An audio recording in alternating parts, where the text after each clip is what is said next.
All right, so John Titor, the story, part 3, with your host, J Snip 4. Not really a host. You can just call me Bozo. That's okay too. So we were leaving off yesterday at where he says, "Don't eat or use products from any animal that is fed part of its own dead." The mad cow story here in this world line is yet to begin, but it will begin. Next question. Is it possible that sometime in your future that time travel will be commonplace? Yes, that is absolutely possible and eventual. Have any of the scientists of your timeline discovered any new planets, possibly ones with life? Not that I'm aware of. Has the bandwidth of the internet increased greatly? Yes. How does time travel affect future exploration of the universe? There is a great deal of debate about trying to use a distortion unit to travel to the moon. The experiment would require very precise calculations that would allow the VGL system to find a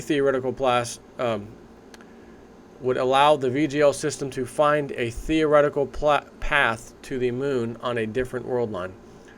The only problem is there is no way to communicate with anyone if the experiment should succeed. In other words, it's possible to do it, but only the people on the receiving end could take advantage of it. Is there still sporting event? I don't know why it was blocked out, why it doesn't say what kind of a sporting event, but is there still a sporting event in 2036? Yes, we still play basketball, but I'm not a fan and can't comment on its organization. What are your memories of 2036? I remember 2036 very clearly. It is difficult to describe 2036 in detail without spending a great deal of time explaining why things are so different. And again, I think he kind of answered this before.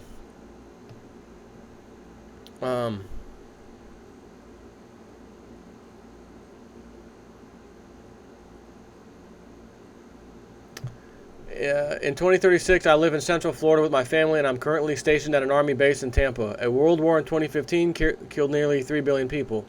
The people that survived grew closer together.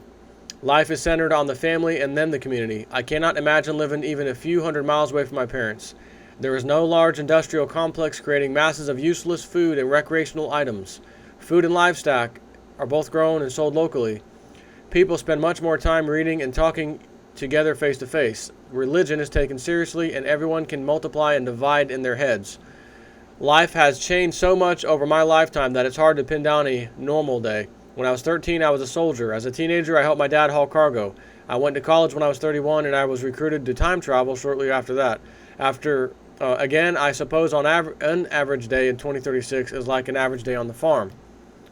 There is a civil war in the United States that starts in 2005. That conflict flares up and down for 10 years. In 2015, Russia launches a nuclear strike against the major cities in the United States, which is the other side of the civil war from my perspective, his enemy, China as well as Europe. They launch against them. The United States counterattacks. The U.S. cities are destroyed along with the American federal empire. Thus, we, in the country, won. The European Union and China were also destroyed. Russia is now our largest trading partner, and the capital of the U.S. was moved to Omaha, Nebraska. Hang on one second. I want to check something.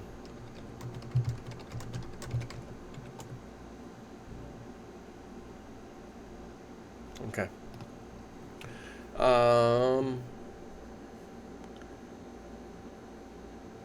One of the biggest reasons why food production is localized is because the environment is affected with disease and radiation. We are making huge strides in getting it cleaned up. Water is produced on a community level, and we do eat meat that we raise ourselves. After the war, early new communities gathered around the current universities. That's where the libraries were. I went to school at Fort UF, which is now called the University of Florida, on this world line. Not too much is different, except the military is a large part of people's lives, and we spend a great deal of time in the fields and farms at the university or fort. The Constitution was changed after the war. We have 5 presidents that are voted in and out on different term periods. The vice president is the president of the Senate, and they are voted separately.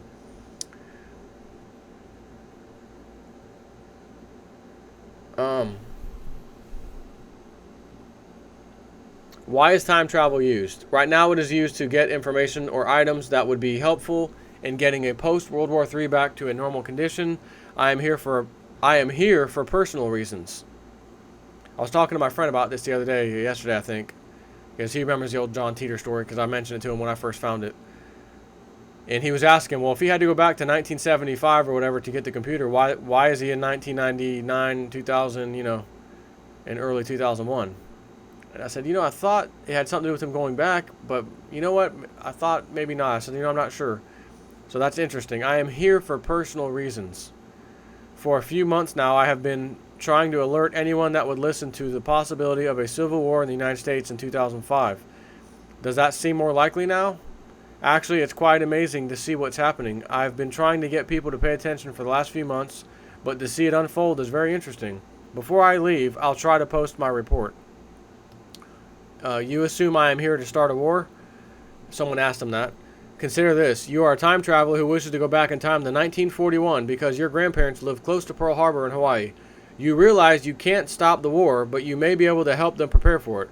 Strangely, December 7th comes and goes with no sneak attack. As the war in Europe rages on, Japan fails to join the Axis power. There is no war in the Pacific, and the United States remain neutral. Then you watch as Germany begins to develop the atom bomb, all by themselves. For a change, I have a question for you all. I want you to think very hard. What major disaster was expected and prepared for in the last year and a half that never happened? Now, I believe he's writing this in 2001 because, again, he stayed here up until March and was still commenting. And if you remember the Y2K thing, he talks in detail about that, and even hints at one time or another that he may have had something to do with it not happening. He got to the right people. Maybe his, again, his grandfather or uncle, whatever, worked for IBM. I don't know. I can only speculate. So he's saying that now. What major disaster was expected right now in this time, which was 2001? For the last year and a half, that never happened. Well, the answer is obviously Y2K. I remember that. And I remember seeing tons of contract jobs in the IT industry for people to go in and flash the BIOS of all these PCs, of all these big corporations. There was tons of contract work. I didn't want to do it because I didn't want a contract job. I wanted a regular job that I know I'd always get paid. I have a full-time job, not a contract for 6 months. So I do remember that, but it's interesting that he says that. As far as the war goes, I have faith you are quite capable of starting one all by yourself. I am hard-pressed to accept any criticism on my outlook on that subject. Growing up might have been a vastly different experience for me than it was for most of you. Personal responsibility, determination, honor, friendship, and self-reliance are not just words we try to live up to or fantasize about. On my world line, life is not easy. We live in a world recovering from years of war, poison, destruction, and hate. All of it courtesy of the thinking and actions of people that live right now in the same world you do, worrying about which stocks to buy or whether or not a stranger is lying to them on the internet. I believe that hardship and challenge develop character and community. My first experience with war came when I joined a shotgun infantry unit at the age of 13. In the 4 years I served as a rebel, I watched hundreds of people get shot, burn, and bleed to death. I know exactly where I was and every detail of that exact moment the first nuclear warheads began falling on Jacksonville. I know the pain and regret of not acting soon enough to enjoy a relationship as a loved one dies of brain cancer from a war that gained nothing. How can you possibly criticize me for any conflict that comes to you?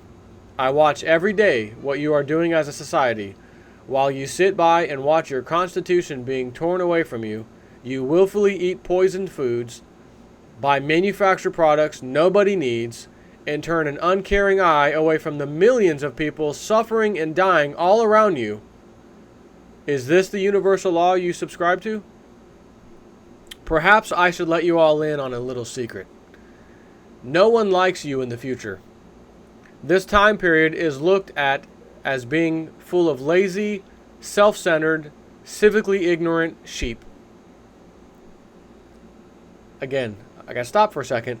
Key word he used. I didn't make him write this, right? I'm not the time traveler guy pretending to make a story up or anything, right? Civically ignorant sheep. Well, what's civics, right? You learn about the law, the Constitution, civil rights, human rights, lawful rights. So he could have easily just said, this time period is looked on as being full of lazy, self-centered sheep. But he wanted to tell you exactly what the problem was. Civilly, we don't know what our laws are. We don't know what our freedoms are. We think we do. No one really cares. No one pays attention.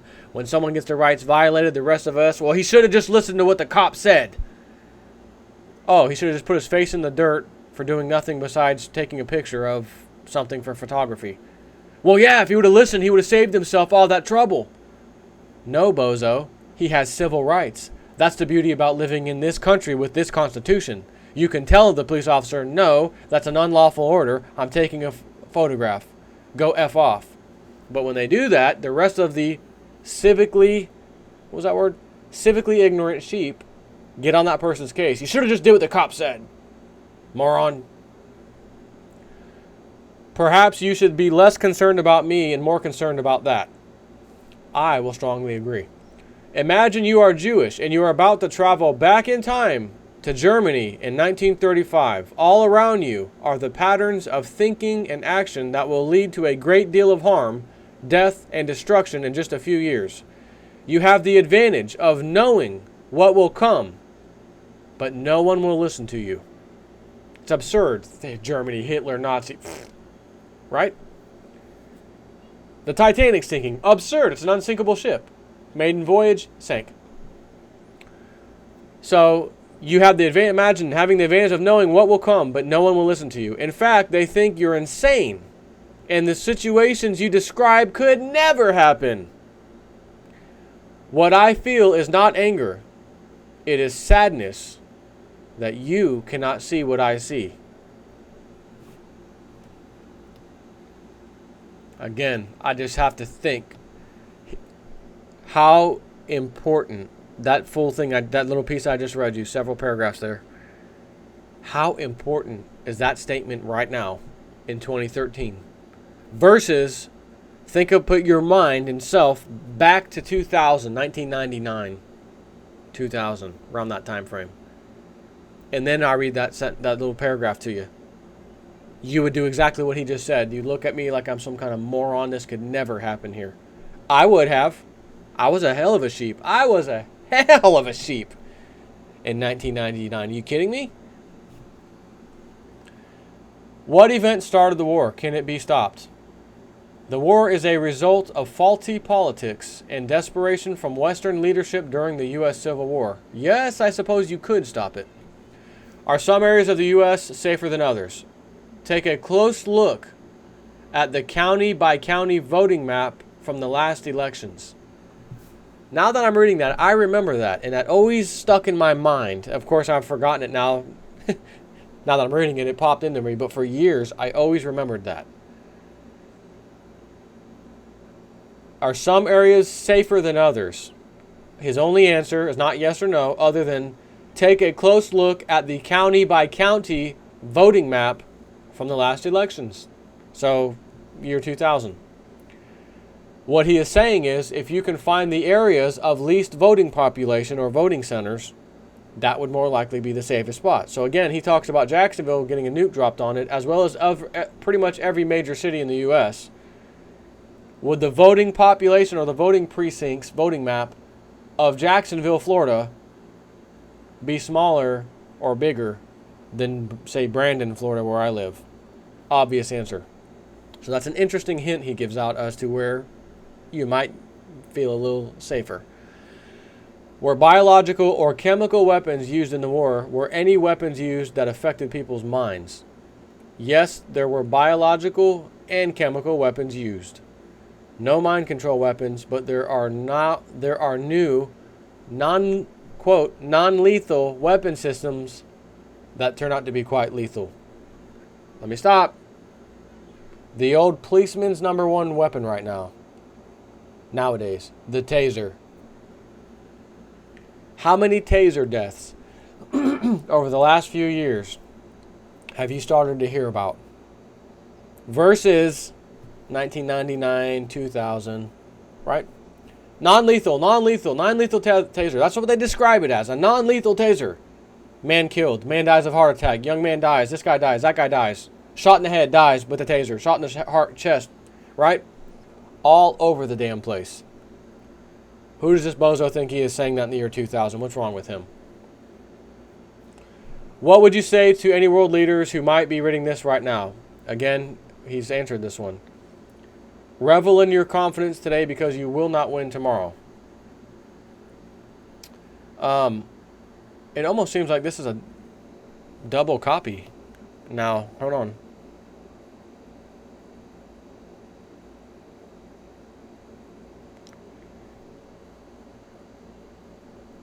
Yeah, now it's almost like it's mixed and matched a little bit here.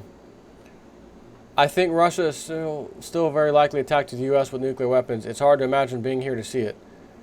You are also correct, but I want to add a twist to your thinking. Russia's enemy in the United States is not you, the average person. Russia's enemy is the United States government.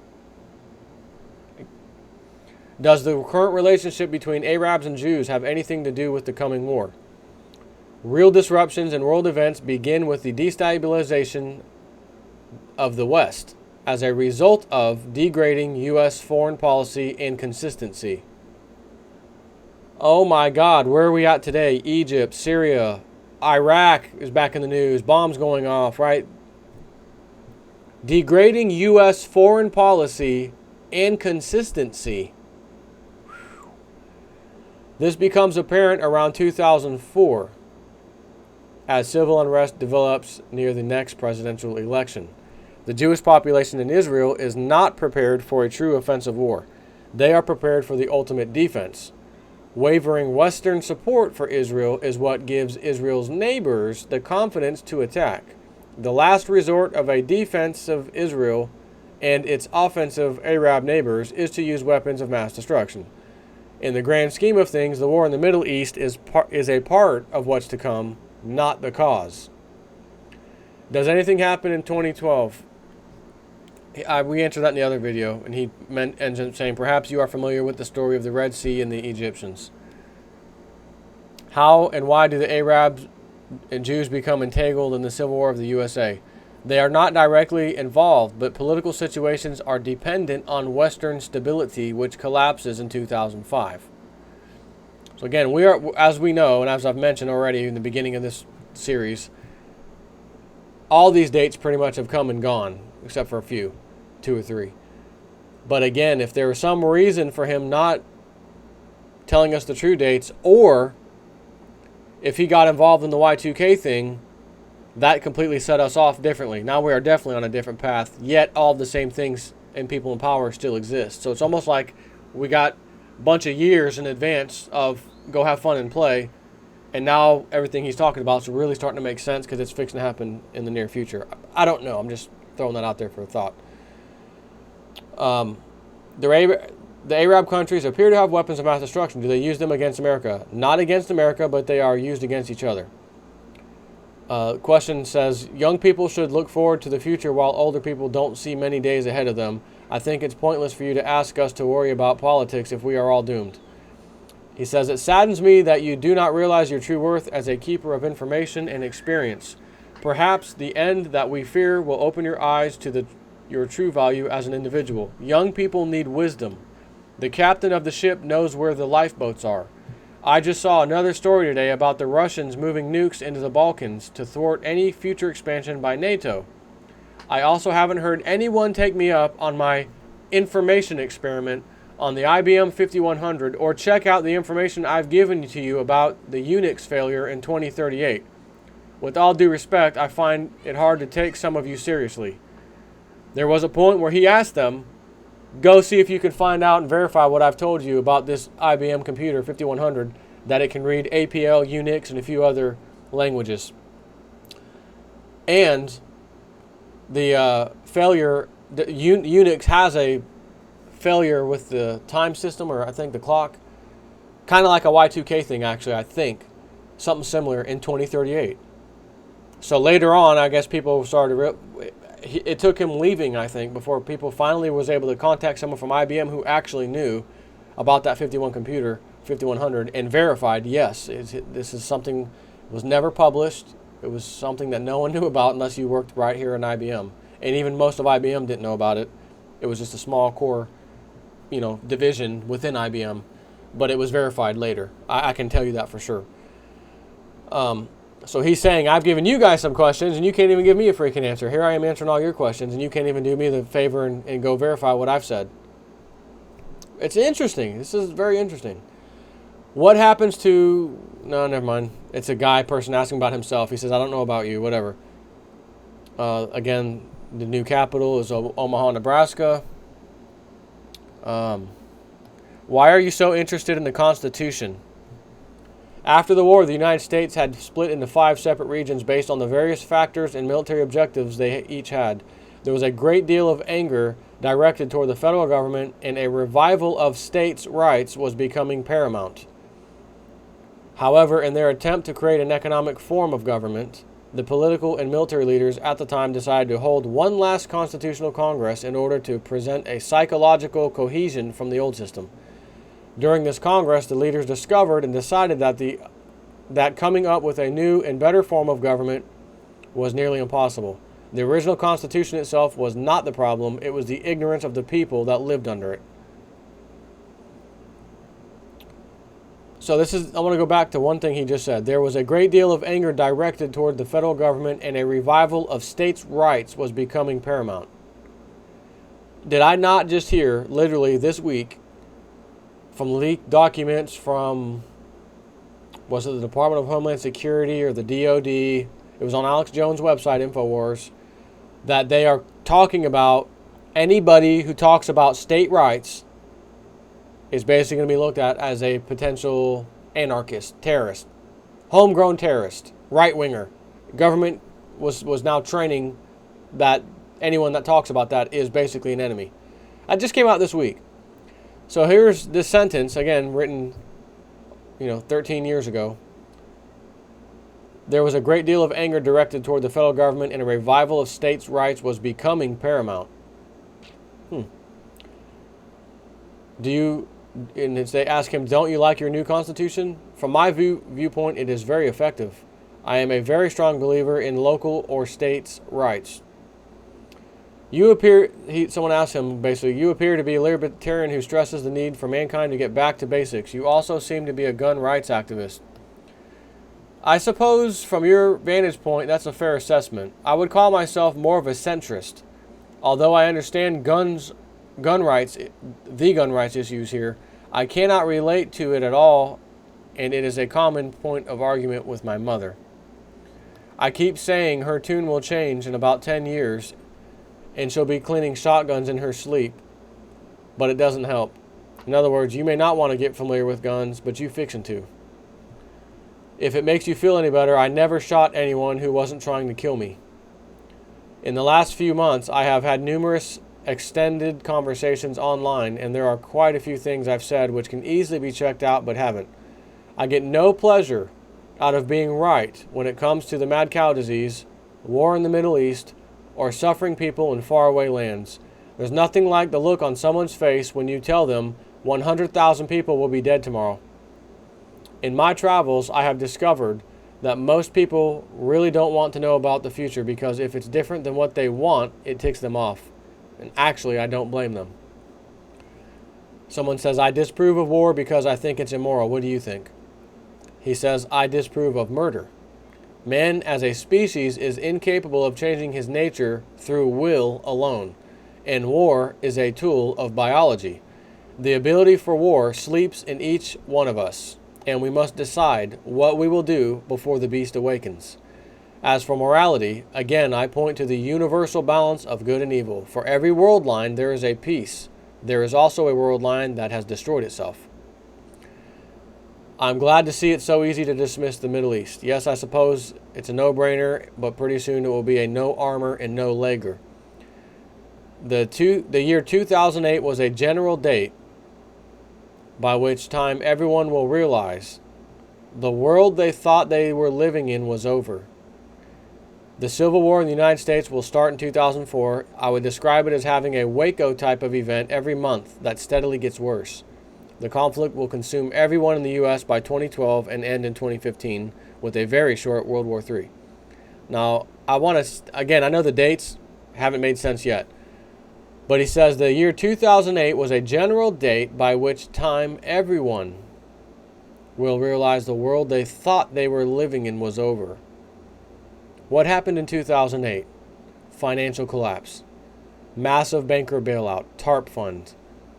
We had the NDAA shortly there, after this whole thing took effect. Right? The biggest bailout the world has ever seen. The United States, at $9 trillion at that moment, goes to $17 trillion in 5 years. And at that moment, while he's stepping out of office, Bush, and Obama stepping in, they raised the debt ceiling. 30 days later, they raise it again. By the end of the year, they raise it again. And then again. And then again. So while some of his dates look like trash, the fact that he says 2008 was a general date by which time everyone will realize the world they thought they were living in was over. The housing bubble, right? Everything. All these things you thought it was an illusion. In 2008, with the banker bailout, pretty much, in my opinion, opened that door to let everybody realize something ain't right. So that's interesting. We'll leave it at that. If you could change one thing about your government right now, what would it be? He says the United States is still a representative republic in 2036, but it was touch and go for a while. After the war, the U.S. divided into 5 general areas. I already read that part. If I knew someone was going to die, no. If they asked him if he knew someone was going to die and there was a chance he could stop it, he should have a moral obligation to do something about it. And he says, I can think of a couple of examples. If the Egyptians knew the Red Sea was going to drown them, do you think they would have pursued Moses? If you could go back in time to 1941 and tell the radar operators to take a second look at the radar screen on December 7th, would you? Before you say yes and accept that parade in your honor down Main Street, perhaps you should go forward in time and see if the U.S. still had the motivation to make the atom bomb before Hitler did. As far as the war goes, my best advice is to find at least 5 people within 100 miles of you that you trust with your life. I wish he would have gotten a little more detail on that one.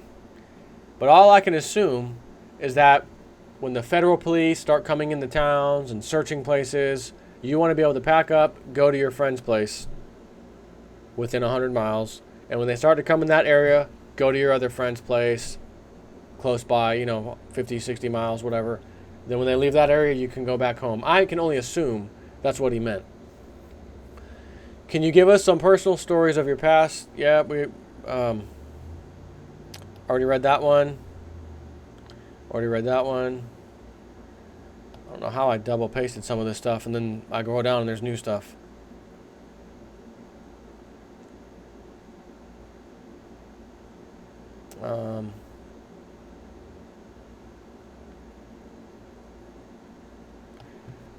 Why do you keep telling us about the war? How do you know that it will happen in our world line? Something may have already changed and it won't happen at all. He said, yes, you are correct. However, I am not confident things are different enough for you to avoid the conflict. You may also consider the possibility that a world with no war is far less desirable in the long run. In response to your other point, your assumptions about casualty are correct, but my personal morality still comes into play. I won't deviate from my 3 rules because of the way I feel about myself. The 3 rules being I'm not going to talk about certain things that are going to happen that would kill somebody by probability or make somebody rich. But I think what he's talking about when he says 2 things.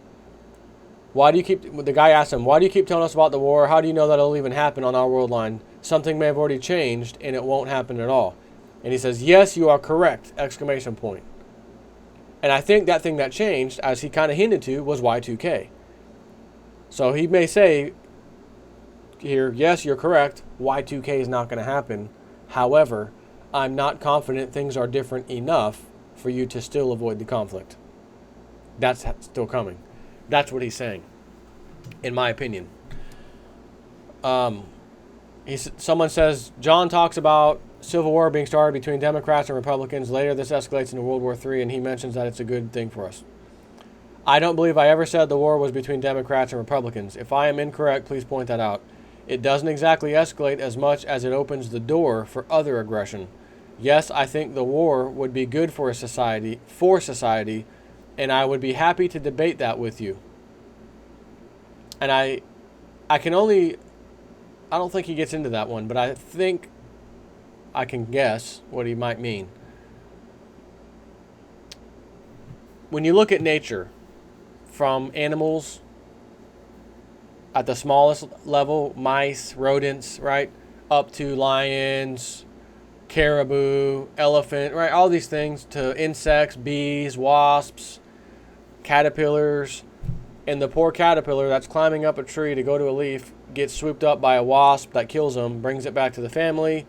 The wasp, on the other hand, happened to have a nest that was built on my back porch, and I sprayed that bastard with some killing, spraying bug killer. In other words, there's a kind of a nature probability thing. And there's nothing here that really takes out humans, right? Everything else, nature has a balance, and it's just eat or be eaten, right? Kill or be killed in the, law of the jungle. Humans, on the other hand, we don't really have someone coming down, predator, killing us. You know what I mean? Yeah, there's a shark attack every now and then, but you know what I mean. So I think what he's saying is war is a good thing for society from time to time. And I think what he's getting at is that it weeds it out a little bit. All these economic problems and job problems and all these, as the elite say, useless eaters would kind of take care of itself if a bunch of people got wiped off the face of the earth, wouldn't it? And I'm assuming, as bad as that sounds, that might be what he means. John tells us to buy a gun, find 5 friends, and get a bicycle. This conflicts with his comments about killing us all off. If you could point out how this violates the 3 guidelines I said earlier, I would give it considerable thought. Perhaps you are correct and that was a mistake. Again, I don't believe I said I want to kill you. Personally, I think murder is wrong. You seem to be pretty good at that yourself. John mentions war between the cities of America, Russia, China. Are you familiar with the Russian partisan movement in World War II? And he replies by saying, are you familiar with the partisan movement in World War II? John says the Civil War leads to the World War in 2015. The Civil War lasts for 10 years. And he replies by saying it's 2004. I apologize for a missed key. Very observant. We all need good critics. Perhaps our definition of war is different. I would define it as a conflict where organized groups engage in maneuver and armed conflict. The first U.S. Civil War lasted 4 years, and the English Civil War lasted 6. So how long is too long? What is the exact date the war starts? If you can't remember, can you tell us the month? I remember the exact date. When it comes, it will not be a surprise. And remember what he said in the other question from yesterday or the day before when I did the videos. When the war comes, it'll be blatantly obvious. There will be no chance that anyone in this country will know any different. It'll be staring you in the face. You'll know it's about to happen. And he says the shocking thing was how many people decided to stay in the city areas, and they already knew that that's probably where the bombs were going to be dropping, and decided we're going to stay anyways. So I don't know what question this was, but he says the animal kingdom is alive and well. I'm sure it suffered, but there are fewer people infringing on animals' habitats now. Nuclear war is a very undesirable thing, but it is not the end of the world.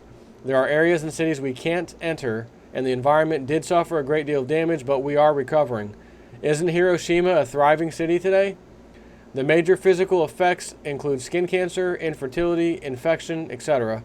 Almost everyone has some sort of physical remnant from the war. How many states are there? The states as you know them still exist, but their political power has been combined with other states around them. There are now 5 major geopolitical areas in the U.S. Were only cities along the eastern U.S. hit in the nuclear war, or all of the country? And he says cities and large military areas in the entire country were hit. Was a lot of the U.S. age group of 18 to 24 killed in the war because of a draft? Yes. Which countries are on our side in the war? He says, I don't have much to add there. I guess we're on our own. Which country gets the worst in the war? Again, the entire world is affected. Even if you don't take a direct hit, dying crops and no water can ruin your day. Do you feel some pleasure in breathing clean air and not having to check a radiation counter every few miles? Yes, I do. Here, we answered that one already.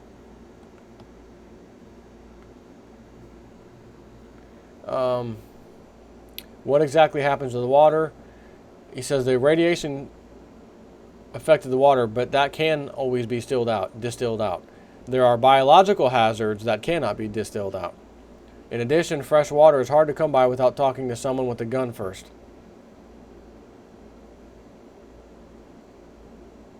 You stated elsewhere that Australia repulses a Chinese invasion. Does that mean Australian government sided with your enemy? There were deep divisions in Australia also. I would associate it more with a powder keg than a civil war.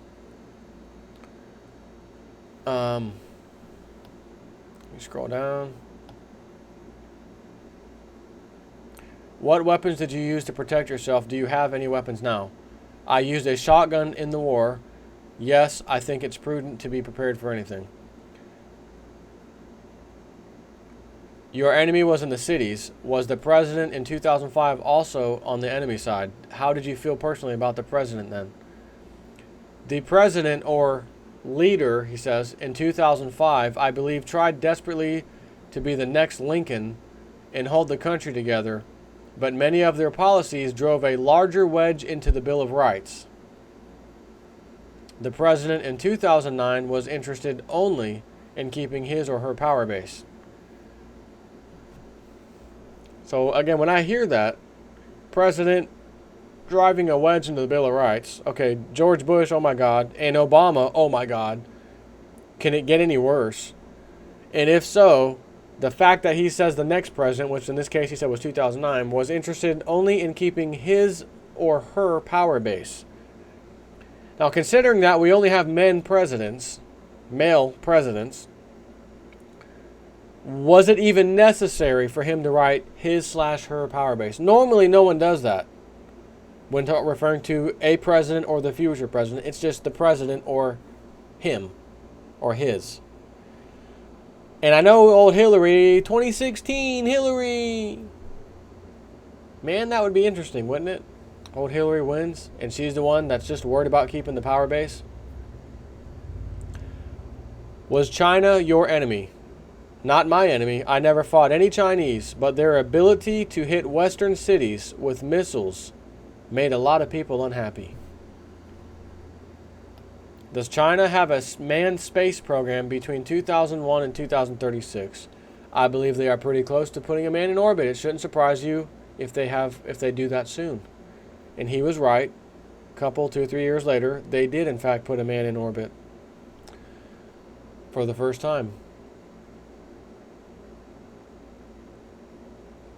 The idea of a farmer general leaving his fields to lead his country's troops to victory is an old one. Yes, I often think about that when I see pictures of my farmer general in Omaha. It's a large bronze depiction holding a shotgun in one hand and a copy of the Constitution in the other. He is looking up at the sky in defiance of God after his father was killed. How far from what city is it safest to be? Oh, excuse me. Let me try that again. How far from what size city is the safest to be? A 10 kiloton nuclear weapon will vaporize metal for about half a mile and have a heat effect for about 3 miles. A 100 megaton nuclear weapon will vaporize metal to 35 miles and have a heat effect to about 250 miles. I believe the largest nuclear weapon ever built and tested was about 60 megatons. As I recall, the popular strategy today is to strike targets with multiple numbers of smaller warheads. The 100 kiloton, not megaton, to 1 megaton are the most popular. I believe there are about 150 to 200 major cities in the U.S. and half as many military targets. Please correct me, someone, if I'm grossly incorrect.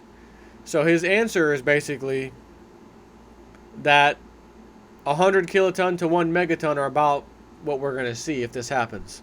Which is good because, as he said, a 10 kiloton can vaporize metal for about half a mile, have a heat effect about 3 miles. So 10 times that, well, that'd be 100 kiloton. Yeah, even in 1 megaton. Well, he says 100 megaton can do 35 miles, so I'm just trying to think. I'd say a minimum of 10 miles away from any major city. Absolute bare minimum. And I mean dead in the heart of the city, where all the government buildings are, the big buildings, you know. Obviously, that would be where it got hit. Now, the fact that he said he's in an army base in Tampa, Florida, in the future, time travel stuff, I'm going to assume that Tampa area is probably not going to get hit. Should we be stockpiling guns? The answer to this is no. Capital letters, exclamation point, no. You will draw a great deal of negative attention to yourself. I recommend becoming familiar with firearms. This means taking a safety course and learning to shoot and clean many different types of weapons. There will be plenty of guns around when you need them. What kind of people will be the ones least trustworthy? The people with the most to lose if the world changes. Camel through the eye of a needle? Question mark. The people with the most to lose if the world changes will be the least trustworthy. Well, I wonder who that would be. Any politician, any banker, any big top CEO, big shot. That solves that one. We know who that is. Does living near a river take care of water problems? There is an odd saying that might be appropriate here. Safe is anywhere a hungry person can't walk in 3 days. This one is one of the biggest ones that stuck with me in this whole John Titor thing that I remember. There is an odd saying that might be appropriate here. Being safe is anywhere a hungry person cannot walk in 3 days. In other words, from experience, dealing with all that, they now know in the future that under any kind of civil conflict or anything else, you know, World War, all that, someone who is starving and hungry is willing to walk about 3 days before they give up, die, change direction, something. So, unfortunately, I don't really know anywhere that someone couldn't walk in 3 days. I mean, you'd have to be... And again, what is walking in 3 days? Like, how many miles are you doing in 3 days? The average person nowadays, you ain't going to go, they'll go 20 miles and be done. Americans as we are now. So maybe you don't have to be too far away after all. But that was an interesting comment that just stuck with me forever.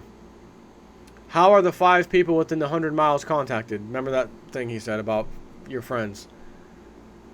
The goal is to have a place to go other than your house and to be able to trust someone with your life. Foster those relationships now. Do communications stay intact during the war? Main communication systems, no. CB, like truck drivers use, CB, sideband, and non-repeating shortwave, yes. Sideband. What is a sideband radio?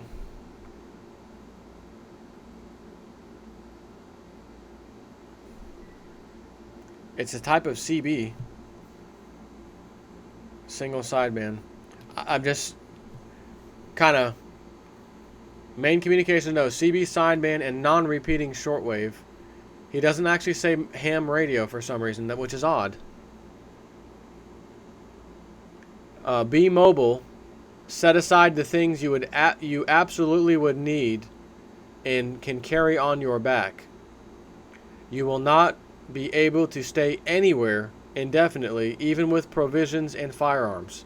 So what he is saying is, if you've got these 5 groups, 5 people in different areas within 100 miles, like I said earlier, bounce to this guy's house. Okay, we've got activity coming this way. Leave, go to this guy's house. Okay, we're starting to hear activity. They're coming this way. Go to that guy's house, right? To stay away and avoid it. You know, the federal police, as he called it. Okay.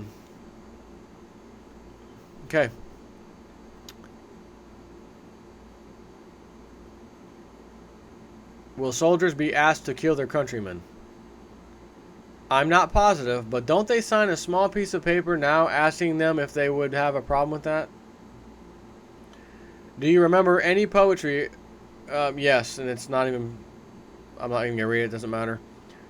Does distillation remove radioactivity from water? It removes the dust and dirt particles that are radioactive. So yes, distillation is good to do. You said that your culture was centered around universities. Weren't they wiped out in the war? Not all major universities are in large cities. How do most people die during the war? His reply, in this order.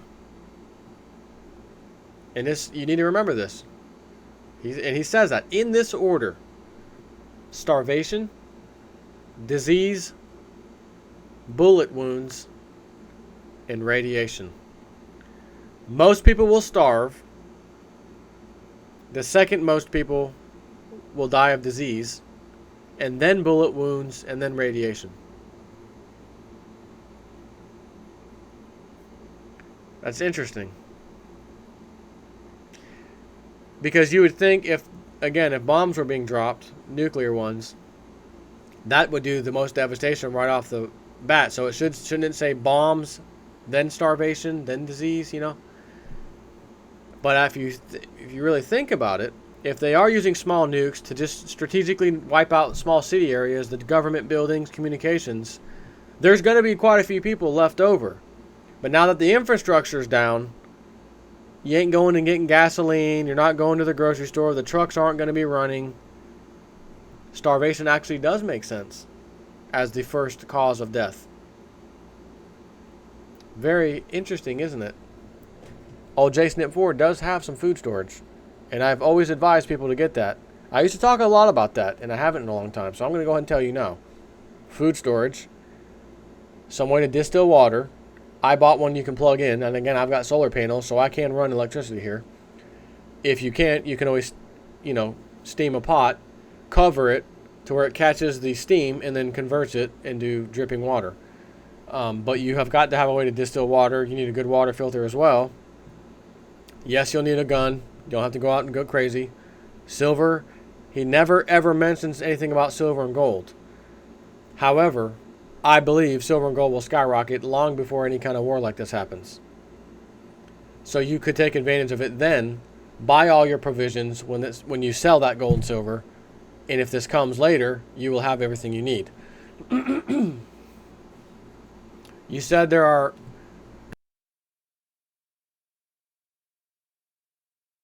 You said that your culture was centered around universities. Hang on, wrong place. You said that there will be a big war. Can you at least tell us which cities will be nuked? No, I won't do that. However, I submit to you that when the moment comes, this is the third time he said this, basically. When the moment comes, it will be absolutely plain as day that you are unsafe in the cities. The millions of people that stay and choose to stay. That's what comes as a surprise.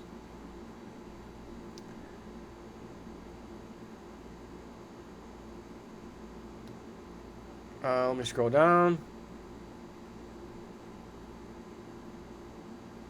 Nuclear warfare doesn't seem to be the biggest form of fighting in the future. He says nuclear war will be very effective at destroying an enemy's economy and the people's will to fight. Next one, I doubt nuclear warheads are going to be shot from each end of the globe.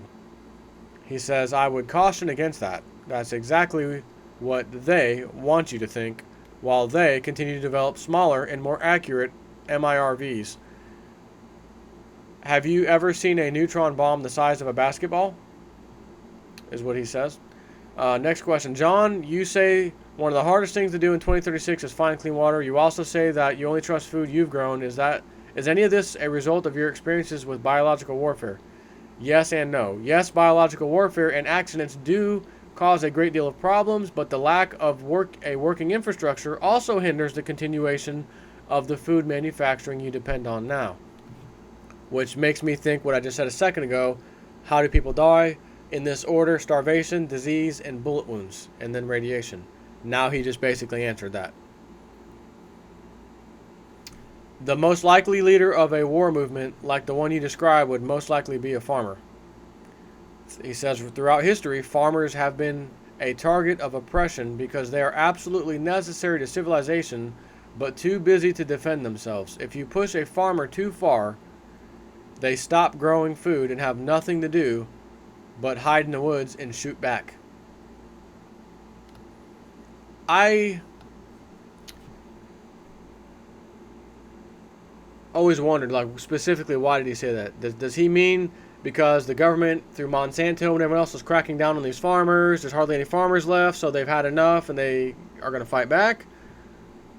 Or literally, kind of what he says, if you push a farmer too far, they will stop growing the food and have nothing to do but hide in the woods and shoot back.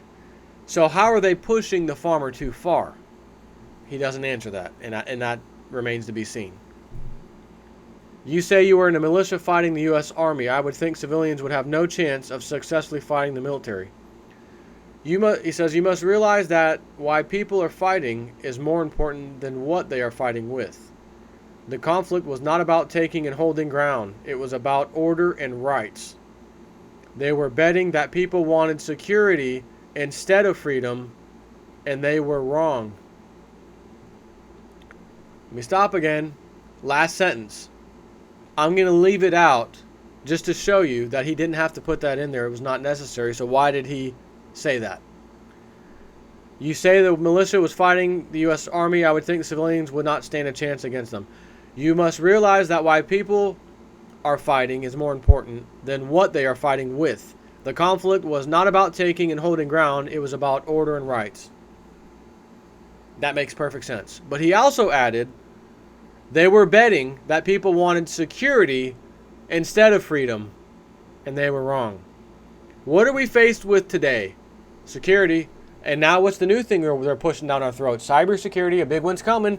I just said it yesterday. Department of Homeland Security on her way out, Mrs. Janet Napolitano, a major cybersecurity attack's coming.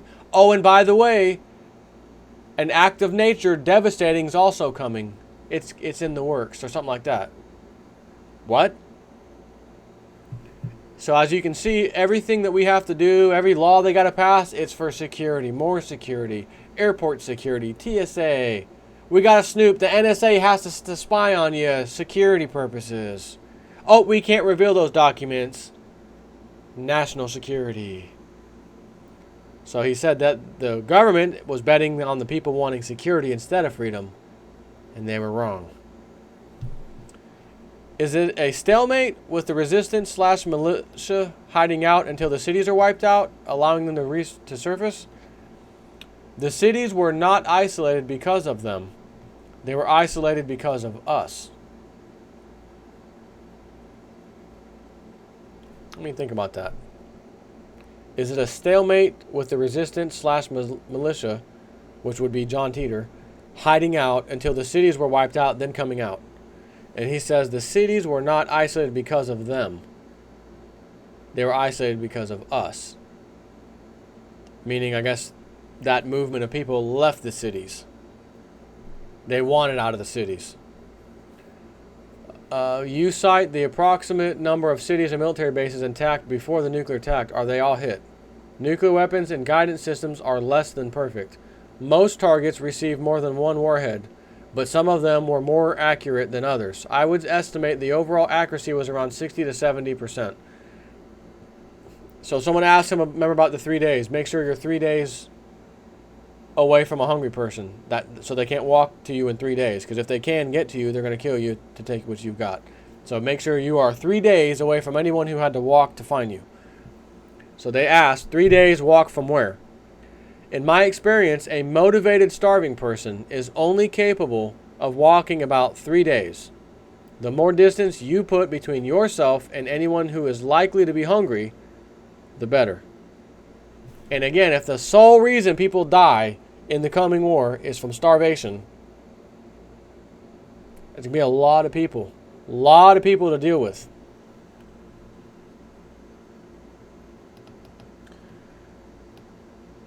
Does anyone stay neutral during the war? Some try to, he says. Doesn't work out, I guess. Does anyone lead a normal life during the Civil War? No. What you say the Civil War lasts from 2004 to 2008 and then the short big war in 2015. What do the years from 2008 to 2015 look like? How does World War III, how long does it last? I'm not sure I said that exactly. By 2008, I would say the civil conflict is pretty much at everyone's doorstep. Western instability during the conflict leads to the attack in 2015. World War III is very short, with a longer period of mop-up. You mentioned Canadians, but I don't think you mentioned the impact on that country. There's not a great deal I know about Canada except to say that they were pretty much in the same type of conflict. They did have the DEW line, you know. I don't know what that means. DEW, the DEW line. I must preface the following with a bit of melodrama. I feel a bit unqualified to answer the next few questions for the following reason. The way you and I look at life and death and its relative value is radically different. As any other soldier can tell you, once you watch a man's arm come off from the bullet you just fired, or have been close enough to feel someone's last breath on your face, it changes you. I can only describe it in two distinct waves. The first feeling is power. You won when it counted and survived. All the personal shortcomings and faults you've carried with you your whole life just melt away in a savage euphoria. If there's time to think about it, the next wave comes shortly after and is underlined by overwhelming guilt. You just killed someone, and now God might be ticked off. Fortunately, the second feeling goes away quickly when the shooting starts again and gets shorter and shorter after every battle.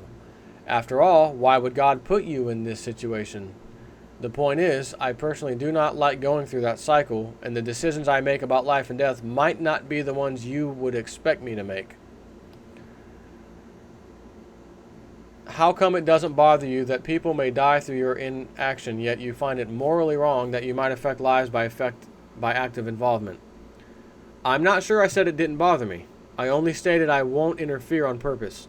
Again, I refer to a historical example. Before Pearl Harbor was attacked, in 1941, a small group of U.S. soldiers were experimenting with a new technology called radar. As the Japanese planes were flying toward the island, they actually picked them up in time to thwart the surprise attack. Unfortunately, they were unfamiliar with the equipment and figured it wasn't working correctly. As you are aware, the ruthlessness of the Japanese sneak attack galvanized the U.S. people into entering World War II. As a time traveler, it would be easy for me to take a short hike up that hill where the radar operators were and point out to them that indeed the equipment was working just fine and that they should probably call it in. Assuming they believed me, it is arguable that my lone single action could start a chain of events that would allow the U.S. to meet the Japanese planes and stop them from attacking the battleships. As a result, the U.S. people would still be angry but not motivated to enter the war fully, since the Japanese were not a perceived threat. Thus, you don't begin research on the atomic bomb, America, until well after Hitler already has dropped a couple on London. I could save thousands of men on the Arizona. The ship, at the cost of millions in London. I just don't know how one life will affect another. However, if I were standing next to a soldier who was about to be shot by a passing Japanese plane, I would push him to safety. I realize this is inconsistent on a small scale, but I am tired of watching people die in front of me. If there is a price to pay for that, then so be it. Let me just stop for a second and just ask you. I know this all sounds crazy and everything. How in the hell can somebody come on the internet in the year 99, 2000, 2001 saying these kind of things with this type of detail and just complete unbelievable thought? It's baffling. Isn't it just as wrong to affect lives through inaction as it is through action? Why are you concerned about what I might do to corrupt your world line when you have no problem letting other people do it around you every day? Do you blame yourself for not taking any action right now to save people living on your streets or suffering from poverty and disease? Besides, how exactly would you propose I decide who to tell and who not to tell, provided I knew anything anyways? Your immediate decision in itself is its own authority. He says, what God judges about my decision is the only authority. Again, all the things you claim I can do, you are capable of also. If good and evil achieve a balance in the larger picture, the question of you being required to decide who lives or die is moot. It's not moot to me. To tell you the truth, I'm afraid. I don't want the responsibility of being expected to know who lives and who dies. I know it would change me for the worst. Besides, how can you be sure my inaction now isn't a result of something I've already screwed up and I'm trying to fix it? Javier might be right after all. Thanks for the good questions. Again, is he talking about Y2K? He fixed Y2K. Maybe he shouldn't have, because now the civil conflict's not going to start in 2004 because we're not going to have all these computer problems right away. Right? Possibility. I would still like to know what population makes a big city. Cities become targets because of their military and economic value. Any large area supported by a civil infrastructure is likely to be on that list. So again, I read that and say, well, Tampa probably is on the list. But if Tampa was on the list and it got hit by nukes, it would be radioactive when he was going there in 2036 to drive this, whatever, get this time machine, and that's where he's stationed out of. And if he's also going up and down the west coast of Florida, well, that's going right by that. I mean, the base is right there on the Gulf. So, again, I don't know. I can't even speculate, really. Your time sounds grim. Are you tempted to finish your mission and then retire into the 1970s? Not at all. I'm anxious to get home. Do they start pushing for legalization earlier than the war? It's not really an issue of the government letting you do something. It's more like they have other things to worry about. Don't you feel you are capable of taking care of yourself? If you want to take mood-altering drugs, why should my opinion stop you from that? They don't stop you from taking alcohol, tobacco, or fast food. In any case, it also lets Darwin take over. One of the reasons drug abuse isn't a major problem in 2036 is because no one wants to die from it, and everyone else who did is already dead.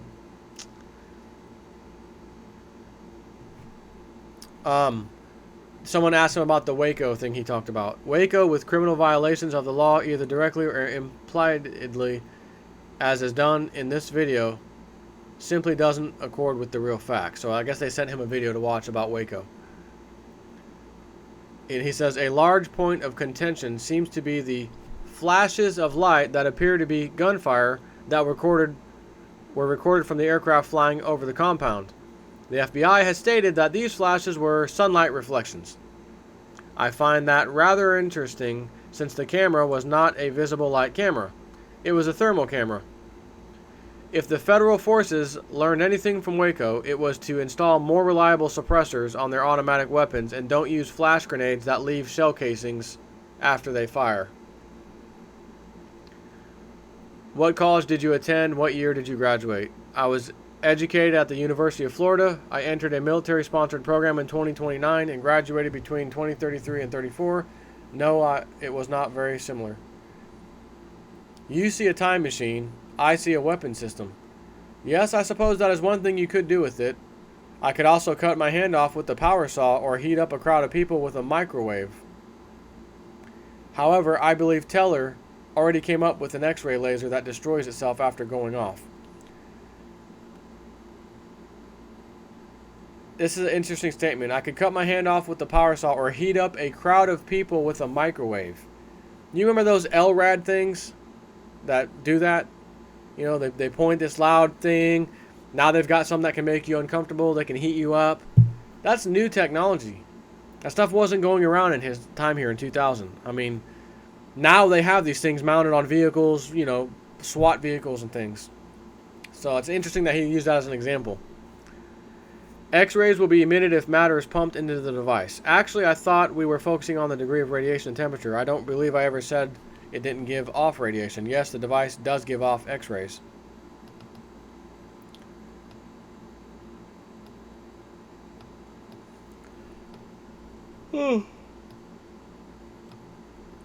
He sends him a drawing. The drawing indicates in detail number 5, X-ray venting zone. It details X-rays being focused and vented directionally. It has applications as a weapon system. And he says, as you said, it's interesting that I see a time machine and you see a weapon. Maybe it's a sign of the times. However, it's a good point. If the Chinese or Russians thought you had one of these, what do you think they would do? And I don't know if he is going on to answer more questions, but he says, again, maybe you should ask yourself if you're sure you want me to prove I'm a time traveler. Maybe that's what makes a time traveler evil, and that he would be willing to share everything with you. A while ago, on one of the posts, I related an experience I had with my parents while we were driving down the highway. Every now and then we would pass someone who was in obvious distress with their vehicle. I was amazed that so many people could drive by without stopping to help. Their explanation was fear. The risk of helping someone was too great, and with today's technology they probably had a cell phone anyways, and if they didn't, the walk to a gas station would be good for them and teach them a lesson for running out of gas. The example is the plight of the homeless. When you pass them as individuals on the street, I see the way people selectively choose an alternate path to avoid them. Those two examples best define why time travelers do not show themselves. In trying to help you, we put ourselves at great risk, and there's no point to it really. We know the nature of time dictates that traveling between exact world lines is impossible. Therefore, the only results we will see will be the ones we stay to see. Since world lines, outcomes, and events are infinite, we have better things to do. When I arrive in the new 1998 world line on my way home, I could easily start all of this again and continue to go through the same conversations with all the same people. However, I already know you won't pay attention or believe me because we've already been through it on this world line. Besides, I think the walk to the gas station would do you some good. He has got some awesome sarcasm. The following are the last questions I saw before my going home post. I apologize for not being able to get to all of them. And I'm getting close to the end, so I'm going to finish this right now. One last question. How did Texas fare during the war? Texas is still there, but Spanish is a lot more popular. What would prevent us, the enemy state, from returning the machine to 2036 with a suitcase nuclear device? This is the second time I've seen a reference to the unit as a weapon. I would submit that the people of this world line have nothing to fear from me. What would you do with the unit? In your opinion, what is the smallest mass that can form a singularity? Even Hawking suggested primordial singularities were created at the Big Bang. Were there planets or half-planets around to form them then? Based on your ability to draw conclusions about someone's profile from their typed words, I find it hard to believe you would make such errors in the syntax and meaning of the exact same words. Unfortunately, you have now maneuvered yourself into a position where I have the last word, and our debate has come to an end. Boomer isn't a bad name, and I sort of like it. Thanks. Can you explain what the purpose... already did that one. What time do they visit the most? 1960 to 1980.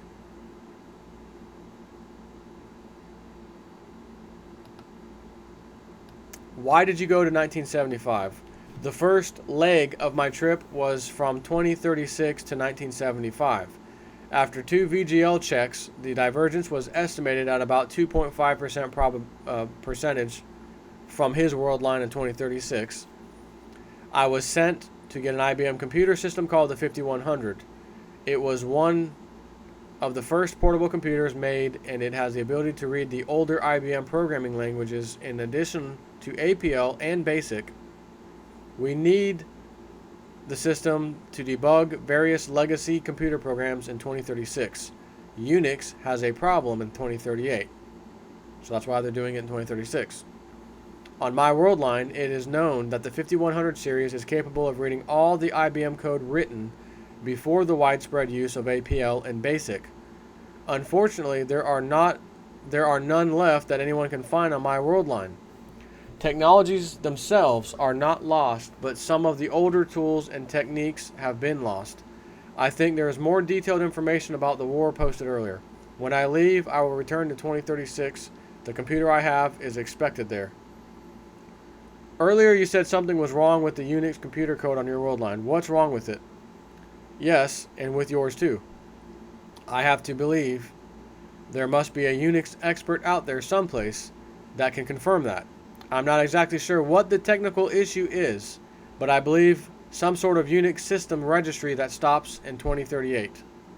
Again, there has been verification that there is an issue. I can't remember right now, and I didn't go look on the internet about it, but I already did the research back in the day when I was reading this, and it is true. I have a working IBM 5160 computer. Maybe I should stash it away for 30 years and see what happens. He says toss it. The 5100, not the 5160. The 5100 is the interesting machine. As far as evidence goes, I have, however, decided to try an experiment with you that may be more convincing. It involves the travel of information at faster than light. In fact, I have dropped at least 3 little gems like this that no one else has picked up on. And the host or whatever says, what other gems has he dropped that no one picked up on? You said you are confused by the 5100, and this is John Titor again. You said you are confused by the 5100 story. I will explain further. In 2036, it was discovered, or at least known, after testing, that the 5100 computer was capable of reading and changing all of the legacy code written by IBM before the release of that system, and still be able to create new code in APL and BASIC.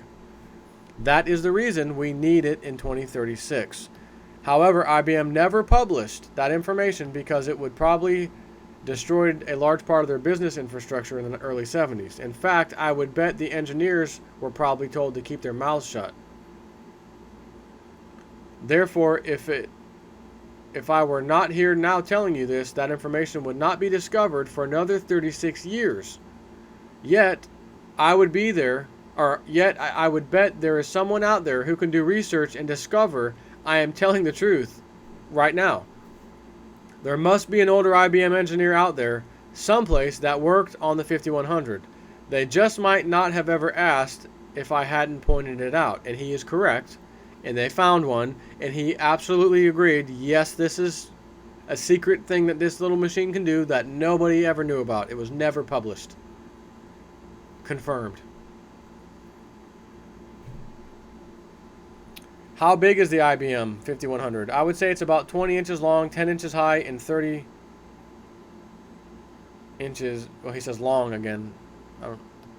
Maybe he meant wide. What do they look for when choosing someone for a mission?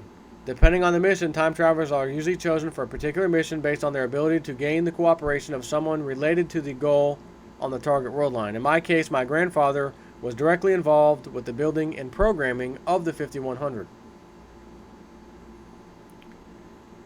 It would seem then that another time traveler that looks like you could arrive on your world line of origin with another IBM 5100 and no one would know the difference. And he says, bingo! Seems like something they would do a lot of psychological testing for before they send us off.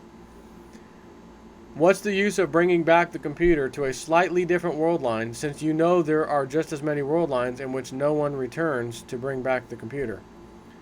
The 5100 had a very simple and unique feature that IBM did not account for and decided it was not in their best interest to advertise, which in hindsight was not very smart.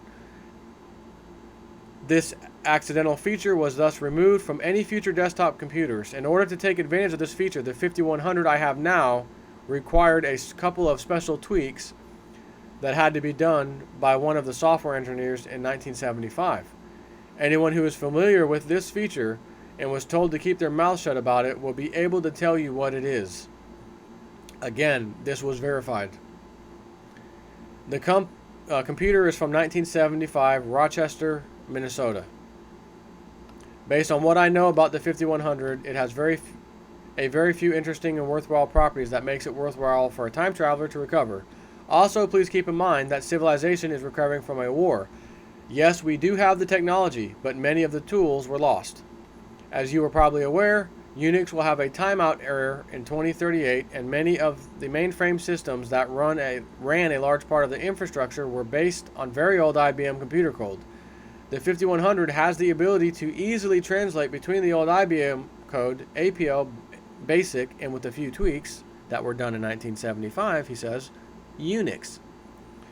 This may seem insignificant, but the fact that the 5100 is portable means I can easily take it back to 2036. I do expect they will create some sort of emulation systems to use in multiple locations. I do believe that your Unix will also have a problem in 2038. I don't think that's a secret, but maybe someone should put a 51 aside for 30 years or so.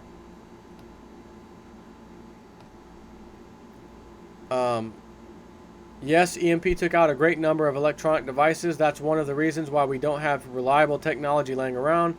However, in the opening hours of Nuclear Day, the Russians did not launch any high-altitude detonations. They knew we would most likely clean up after them, so they wanted everyone outside the cities to be able to communicate. Most of the warheads that hit the cities came in threes and exploded close to the ground. The heavy EMP damage was isolated to those areas. I find it hard to believe that a software tweak done to a 1975 machine would be enough to justify a time travel mission. Something we have in common. Yes, I felt that way too. However, my job was to go and get it and not debate why they wanted it. I am not a computer expert. A great deal of the computer infrastructure you depend on is based on very old systems and code. One of the reasons I was sent to 1975 was because of the person I met there, not the technology. There are more effective ways to accomplish what you claim in this regard. Whatever, next. Now that's the end of it right now. So I'm going to end this video. I do have a little more to add that I think I'll add in the final series, which will be tomorrow. And then we will close out the John Titor case. Take care.